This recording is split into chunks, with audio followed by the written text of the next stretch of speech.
E aí, pessoal, tudo bem? Nessa aula, nós vamos fazer mais alguns exercícios e vamos utilizar o teorema do valor intermediário para justificá-los.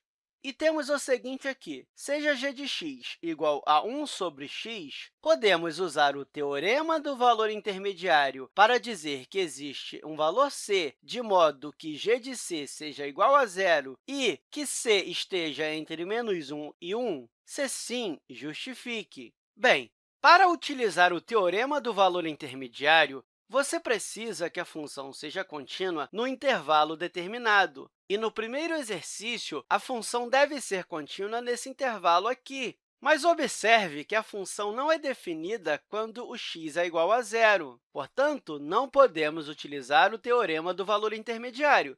Então, eu posso escrever aqui, não. E justificando, podemos colocar porque g de x não é contínua em -1 até 1, e isso acontece porque não é definida em x igual a zero. No segundo exercício, nós temos podemos usar o teorema do valor intermediário para dizer que a equação g de x igual a 3/4 tem uma solução nesse intervalo? Se sim, justifique. A primeira coisa que temos que fazer é olhar para o intervalo. Observe que de 1 até 2, a função está definida, ou seja, qualquer valor que colocarmos na função entre 1 e 2, nós vamos conseguir resolver. Portanto, nós podemos utilizar o teorema do valor intermediário. E, justificando isso, nós podemos dizer que g de x é contínua no intervalo fechado de 1 até 2. E, como justificativa disso, você pode escrever que g de x é definida para todo número real x diferente de zero, pois funções racionais,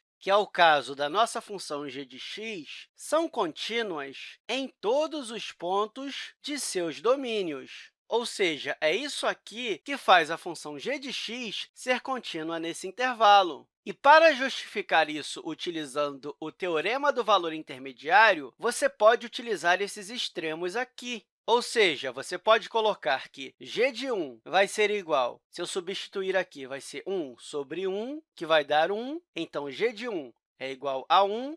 E g de 2 vai ser igual a 1 sobre 2, então, igual a 1 sobre 2. Então, 3/4 está entre g de 1 e g de 2. Portanto, pelo teorema do valor intermediário, que nós podemos chamar de TVI, existe um x que está no intervalo fechado 1, 2, tal que g de x é igual a 3/4. Portanto, nesse exercício, nós podemos utilizar o teorema do valor intermediário para dizer que a equação g de x igual a 3/4 tem uma solução nesse intervalo. E eu espero que essa aula tenha te ajudado e até a próxima, pessoal!